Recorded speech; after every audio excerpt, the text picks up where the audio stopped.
नमस्ते, मेरा नाम नरेंद्र राठौड़। स्वागत है आपके प्यारे चैनल श्री में। हर बार की तरह सबसे पहले आपको धन्यवाद, शुक्रिया और थैंक यू मेरी बातें सुनने के लिए। आज हम बात करेंगे हमारे प्यारे श्री स्वामी समर्थ जी की महिमा 4 के बारे में। एक गांव रहता है जिसमें एक पति पत्नी रहते हैं। पति का नाम राम भाई और पत्नी का नाम रमाबाई। वे दोनों के पास बैल थी, खेत था, धन धान्य से भरपूर, कुछ भी कमी नहीं थी उनके पास, सब कुछ था। लेकिन जो राम भाई रहते हैं वो मन के बहुत अच्छे रहते हैं। लेकिन उनकी जो पत्नी होती है रामाबाई, वे बहुत कंजूस होती है। वो किसी को भी एक दाना भी कुछ नहीं देती थी, बहुत कंजूस रहती है। जो भी उनके घर पे आते थे भिक्षा मांगने या कोई भी, उनका बहुत अपमान करते थे। कुछ देती तो नहीं थी लेकिन अपमान करती थी। एक बार एक भिक्षा मांगने वाले उसके घर पे आते, रमाबाई से कहते कुछ भिक्षा दे दो। रमाबाई एकदम क्रोधित होकर उन्हें अपमानजनक बातें करती है और कहती सुबह सुबह आ गया भिक्षा मांगने के लिए, ऐसा वैसा उनका बहुत अपमान करती। देती कुछ नहीं लेकिन अपमान करके उसे भेज देती है। उसी प्रकार एक दिन वैसे ही एक भिक्षु आते उनके घर पे, उनके द्वार में, और कहते हैं कि कुछ भिक्षा दे दीजिए हमें। फिर से रमाबाई उस भिक्षु को कहते, आ गया सुबह सुबह मेरा ही घर मिला तुझे, और कोई मिला नहीं भिक्षा मांगने के लिए। भिक्षु कहते हैं कि जिस प्रकार मेरे लिए सब घर है वैसे आपका घर है, मैं उसी प्रकार आपसे मांग रहा हूं। तो उनकी पत्नी जो रमाबाई रहती है वो कहती है कि एक तो मांगने आया है भिक्षा, और बातें तो ऐसी ऐसी कर रहा है, बड़ी बड़ी बातें भी कर रहा है, मुंह भी मेरे से जबान भी लड़ा रहा है। जहां से है वहां चुपचाप चले जा, मैंने तेरा कुछ लिया, मैं तुझे क्यों दूं, मैं तुझे भिक्षा नहीं दूंगी, चुपचाप जहां से है वहां पे जा। ऐसा बहुत अपमान करती है उस भिक्षु का। भिक्षु का भी एकदम मन उतर जाता है और कैसे आश्चर्यजनक मुंह बना के वो देखता है रमाबाई को, और वहां से चला जाता है। वो जाता है भिक्षु, और दूसरे दिन ऐसा होता है कि रमाबाई का जो लेफ्ट हैंड है, बाया हाथ जो है वो निर्जीव हो जाता है। वो काम करना बंद हो जाता है। बहुत से वेद सबको बताते, वेद आचार्य जो भी है सबको बताते उनका हाथ, लेकिन वे हाथ ठीक नहीं होता। एक दिन एक गांव वाला आता है रामबाई के पास। रामबाई को कहता है कि देखो तुमने सारे वेदों को बता दिया, सब कुछ कर दिया, बड़े बड़े वेद को आचार्य को सबको बताया, लेकिन कुछ हुआ नहीं है।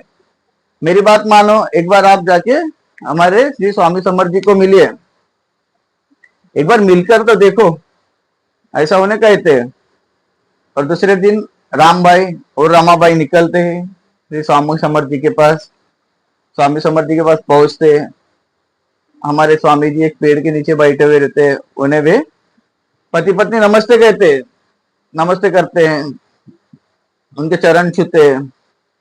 स्वामी जी कहते हैं कि मेरे पास आए हो लेकिन खाली हाथ कुछ लाए नहीं मेरे लिए। तो कहते हैं कि लाया हूं स्वामी जी, आपके लिए मैं प्रसाद लाया हूं, ये पेड़े लाया हूं आपके लिए।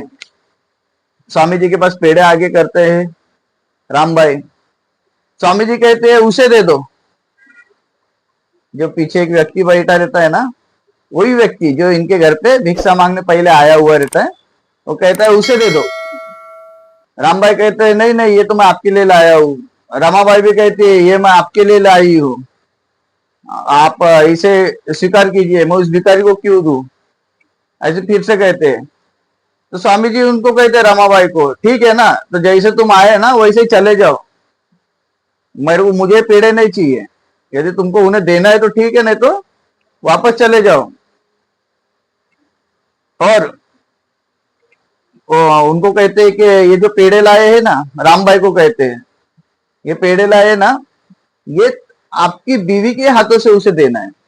जी, आपकी पत्नी को बोलो कि ये पेड़े अपने हाथों से उस भिखारी को दे दो, जो भिक्षा मांगने आया था उसे दे दो, मांगने वाले को। रमाबाई को रामबाई समझाते हैं। रामबाई कहते हैं कि देखो स्वामी जी की बात मान लो, अपना अहंकार छोड़ दो, और जो भी है सच्ची श्रद्धा से, तुम भी इनका बहुत अपमान करती हो, तुम जाओ ये पेड़े उनको दे दो तो तुम ठीक हो जाओगी। यदि तुमने नहीं किया तो जिंदगी भर रहो ऐसा हाथ लेकर, निर्जीव हाथ लेकर। ऐसा रामबाई उन्हें समझाते पत्नी को। तब पत्नी जाती है, जो मांगने आया रहता है उसे वे पेड़े दे देते हैं। जैसे पेड़े देते हैं वैसे चमत्कार हो जाता है, उनका जो लेफ्ट हैंड होता है वो ठीक हो जाता है, बायां हाथ जो होता है ना एकदम ठीक हो जाता है। यह चमत्कार देख के पति पत्नी एकदम भावुक हो जाते हैं, स्वामी जी के चरणों में नमन करते हैं, स्वामी जी की महिमा जान लेते हैं, चमत्कार जान लेते हैं और स्वामी की भक्ति में लीन हो जाते हैं। ये थी हमारे स्वामी जी की चमत्कार महिमा, जो भी कहे आदर भाव। ये थे हमारे स्वामी जी की चौथी महिमा। अगली वीडियो में आपसे बात करूंगा स्वामी जी के बारे में और भी। यदि ये वीडियो आपको अच्छा लगता है तो लाइक कीजिए, कमेंट कीजिए, शेयर कीजिए और सब्सक्राइब जरूर कीजिएगा। तब तक के लिए मिलते हैं। जय श्री स्वामी समर्थ।